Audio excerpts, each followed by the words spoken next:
Fuck, it's hard to describe, isn't it? I have no idea. Don't know. It's a genuinely British film. I mean, it feels very European. The quality of some French comedies, I think. It's so English. I think it'll be funny and sweet and weird and a little bit sick. I run a company that Andy and Ed work for, Bennett and Davis, and they help people exhume secrets. And why have you decided to go through with this procedure today? I think we just feel it's the right time, really. What, Friday? They have some special, magical, rather surreal gizmo that allows them to go into these people's lives through a cupboard in their house and retrieve secrets that they may have forgotten or been too coy to share with their partners. And it almost always causes some kind of mayhem. Some 14 months, madam, you've been attending Latin dance classes at the town hall. Mostly salsa, some tango, and the occasional cha-cha-cha. Your dance teacher is one Raul Guimaraes, real name Graham Richardson. You're very fond of him, but you have no relationship outside the class. However, you've chosen to keep this activity a secret from your partner and friends, as the gender politics of Latin dance are inconsistent with your chosen lifestyle. That's incredible. We're like coppers or something, aren't we? Yeah, psychic. Like psychic ones. Yeah. Like Ghostbusters. Yeah. Jane Barron hasn't seen her husband in 8 years, and he disappeared, and she doesn't know where he is, and she contacts these skeleton guys to find him. You're from Veridical? Yeah, that's right. I'm Bennett. This is my colleague, Mr. Davis. So you read the file? Of course. He disappeared 8 years ago. Pretty fed up of it now. Quite like to find him, etc. Okay. Davis is quite a wild card, and can be quite a difficult, awkward character. And I'm the more sort of apologetic and unsure of. I show my difficult awkwardness through my brilliant acting by going, "What?" in pretty much every scene. What? What? Oh. And I show my natural sort of, bumbliness by sort of going. Look at it when you do it. I'm really sorry about that. Sorry about that. Sorry about this. What? That's the film, basically. In You've most seen it now. scenes. And then there's a bit with ghosts, but they'll CGI that in later. Yeah. There isn't a bit with ghosts. There is a bit with ghosts, so I'm not doing it. We've told him there's a bit with ghosts.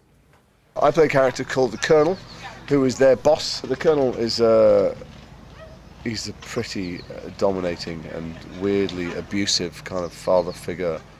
Cough.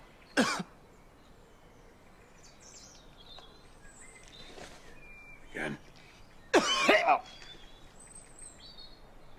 Everything all right with you two? Yeah. Yes, boss. And that relationship has played itself over into my relationship with Ed and Andy. We've all been sharing a house here together, and it's been, I don't know what it's been, but I'm quite glad to be going home. But you get this right. Could be your ticket out the domestic into the global stuff. I mean, Ed is like working with, Peter Sellers, I would think, because he's doing all this stuff all the time, because that's his way of keeping up, keeping in pace with himself. In the sweet shop or candy store, jelly babies could be called wobbly infants. Whereas Andy is more quiet and subtle and listening, and, he's like, it is like Laurel and Hardy. I mean, it is. And it's really a big compliment. The two guys, Ed and Andy, who play Bennett and Davis, are hilarious and keep the cast and crew laughing every minute of the day. If people are as entertained by the film as the crew have been by Ed and Andy, then they'll have a good time.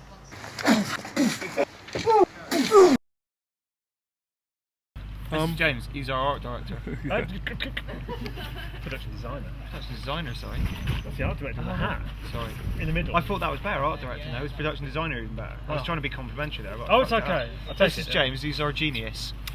Can't argue with that. So yeah, that's the one. Yeah. And what does our genius do? Works really hard, 16 hour mate. days, and cracks the whip over my art department until they cry, mainly.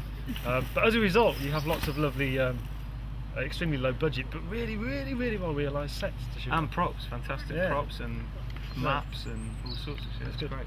It's lots of fun and a few kind of crazy bits of construction going on.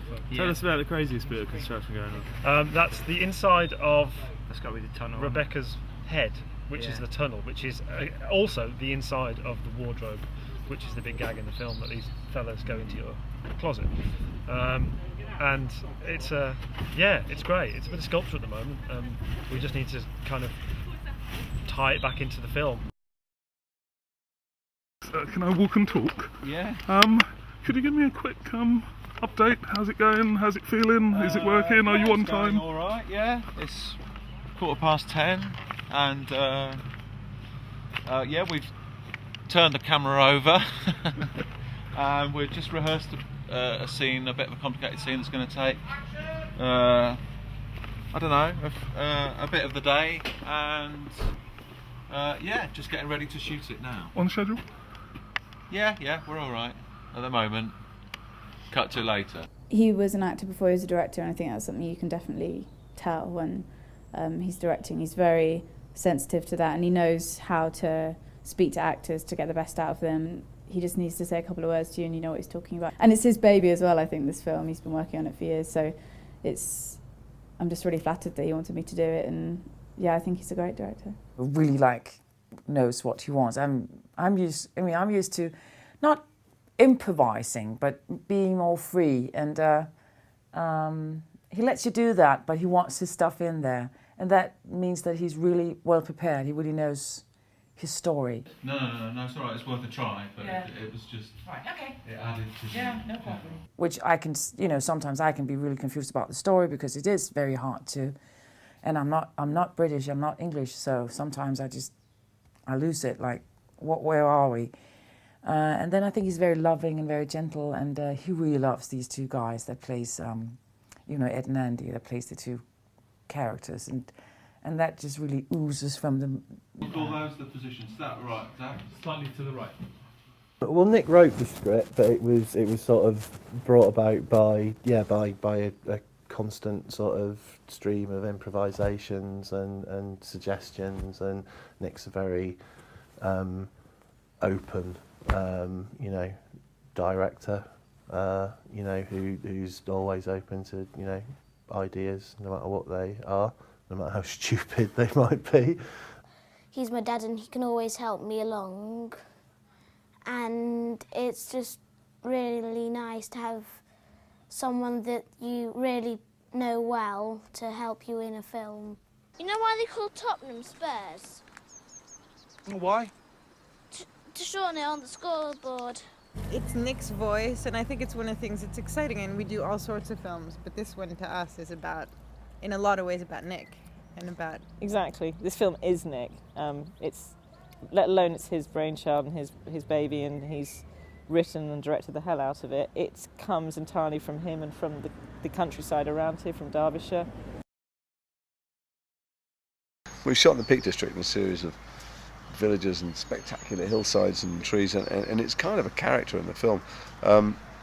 In a way, what it's lent is not only beauty and a kind of weird tranquility to this mad stuff that we're doing, but also it's made it timeless. You feel slightly religious when you walk through some of these copses in the morning with the sun coming through.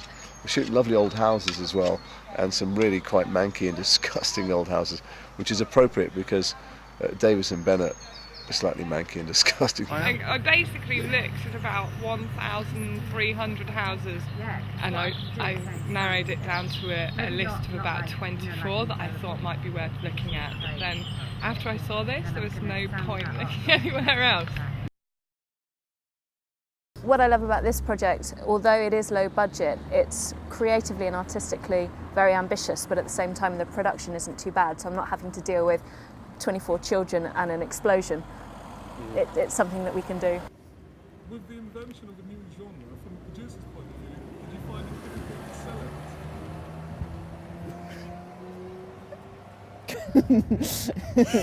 to sell it? Next question.